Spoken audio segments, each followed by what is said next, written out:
السلام علیکم دوستوں، میں ہوں صادق دشتی نیو ویڈیو کے ساتھ۔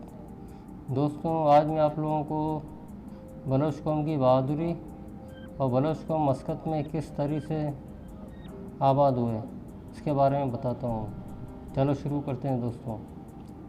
بلوچ قوم نے جس بھی جنگ میں، چاہے دوستی کی خاطر یا مدد کی خاطر، کسی دوسرے کی جنگ میں حصہ لیا تو اس جنگ میں ہمیشہ فتح اس کی ہوئی جس نے بلوچ قوم سے مدد مانگی اور بلوچ لشکر کو پکارا۔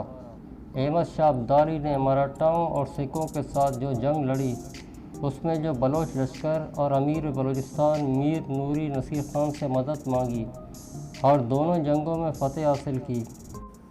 سکھوں کے ساتھ جنگ میں گندا سنگھ تاری دان میر نوری نصیر خان کی بہادری کو بہت سراہا اور پانی پت کی جنگ میں مراٹھاؤں کو شکست دینے کے بعد بگٹی اور مری قبائل کے لوگوں نے مراٹھاؤں کو اپنا غلام بنا کر بلوچستان لائے تھے۔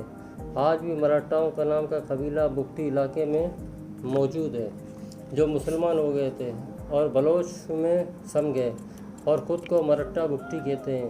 اور اس کے علاوہ جب پارس ایرانیوں نے علمن جنگ میں افغان کو شکست دی تو اس کے بعد احمد شاہ ابدالی نے میر نوری نصیر خان سے ایک بلوچ لشکر مدد مانگی۔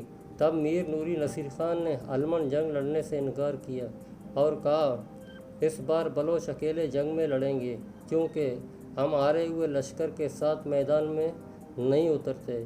اور اس جنگ میں بلوچوں نے پارس کو شکست دی اور احمد شاہ ابدالی کو علمن واپس کرایا۔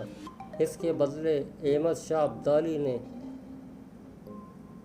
خان آف قلات کو کوئٹہ گفٹ کے طور پر دے دیا۔ جب شیر شاہ سوری نے مغل بادشاہ ہمایوں کو تخت چھین کر دلی پر قبضہ کر لیا تو مغل بادشاہ ہمایوں نے تخت واپس لینے کے لیے میر چاکر خان رند سے مدد مانگی، اور جب شیر شاہ سوری کو اس بات کا علم ہوا تو اس نے بھی مدد کی پیغام بھیجا، جس نے میر چاکر نے شکریہ ادا کیا اور معذرت کی اور مغل بادشاہ ہمایوں کا ساتھ دیا اور شیر شاہ سوری کو شکست دے کر مغل بادشاہ ہمایوں کا تخت واپس دلایا۔ اور اس کے بدلے میں ہمایوں نے چاکر خان کو اکاڑا میں زمین گفٹ کی۔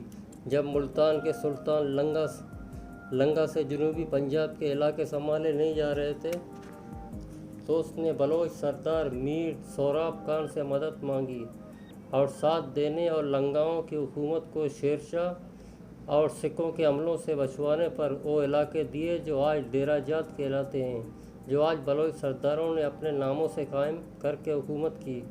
جب عمان پر کینیا کے افریقن نسل لوگ حملہ کرنے کا پلان بنا رہے تھے اور عمان پر قبضہ کرنے والے تھے تو عمان کے بادشاہ نے مکران کے بلوچ سرداروں سے مدد مانگی اور بلوچ لشکر کو عمان کے عربی لشکر میں شامل کروا کر کینیا کے افریقن نسل کے لوگوں کو شکست سے دوچار کیا، اور عمان حکومت نے فتح کے بعد بلوچوں کو عمان آرمی کا حصہ بنانے اور بلوچوں کو عمان میں زمین اور نیشنلٹی دینے کا اعلان کر دیا۔ بہت سارے بلوچ وہاں آباد ہو گئے اور عمان کا آرمی کا حصہ بن گئے، اور جو واپس بلوچستان گئے انہوں نے افریقن لوگوں کو غلام بنا کر اپنے ساتھ بلوچستان لائے تھے۔ عمان آرمی میں بلوچ بہت بڑی تعداد میں ہیں۔ مسقط میں عربی زبان کے بعد دوسری بڑی زبان بلوچی ہے۔ عمان میں عرب کے دوسرے بڑے قوموں میں بڑی قوم بلوچ ہے۔ اس کے علاوہ بلوچ گلف ریاستوں کا باڈی گارڈ بھی رہا اور پورے گلف پر پروٹیکٹ کرتے رہے۔ آج بھی گلف ریاستوں میں بلوچ قوم کو بہادر، دلیر، وفادار سمجھا جاتا ہے، اور جنگجو صلاحیتوں کی وجہ سے بلوچ قوم کو آرمی پولیس میں شامل کیا جاتا ہے۔ بلوچوں نے ہر کسی کی مدد کی، ہر دور میں کرتا آیا، اور بلوچستان ریاست بھی اپنے نام سے بنایا، اور بلوچستان کا کل رقبہ 6 لاکھ مربع کلومیٹر پر بلوچ کا قبضہ رہا، اور اتنا کچھ بلوچ نے بغیر بلوچ احتیاط کے پایا۔ بلوچوں کے آنے سے پہلے اسے 6 لاکھ مربع کلومیٹر پر رہنے والے تمام حکمران یا تو مر گئے یا بلوچوں کی اطاعت قبول کی۔ اور اس کے علاوہ بلوچ نے پورے سندھ پر اپنی حکومت قائم کی۔ 100 سال سندھ پر تالپور بلوچ قبیلہ حکومت کرتا رہا۔ لگوڑا سلطنت کا خاتمہ کیا اور 6 لاکھ مربع کلومیٹر بلوچستان پر 400 سال حکومت کی۔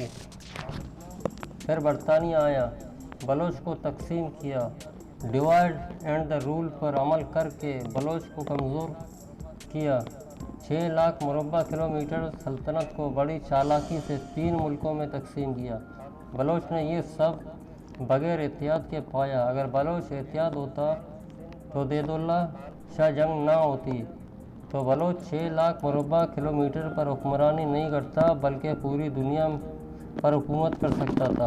18ویں صدی میں احمد شاہ ابدالی کے دور میں افغانستان پشتون اتحاد پہلی دفعہ قائم ہوا تو افغان سے ایرانی پارس بادشاہ کا خاتمہ ہوا اور پشتون آج تک اتحاد میں چلا آ رہا ہے۔ اس کی وجہ سے افغانستان پر 200 سے 300 سالوں سے پشتون اتحاد چلا آ رہا ہے۔ نہ افغانستان کا تاجک، ازبک یا ہزارہ یا بلوچ اتحاد ہو تو زمین پر کوئی دوسرا قبضہ نہیں کر سکتا۔ اتحاد ہو تو آپ کے حقوق کوئی چھین نہیں سکتا۔ اچھا دوستوں، ویڈیو پسند آ گئی ہوگی تو پلیز ویڈیو کو سبسکرائب کریں، شیئر کریں۔ تھینک یو، خدا حافظ، شکریہ۔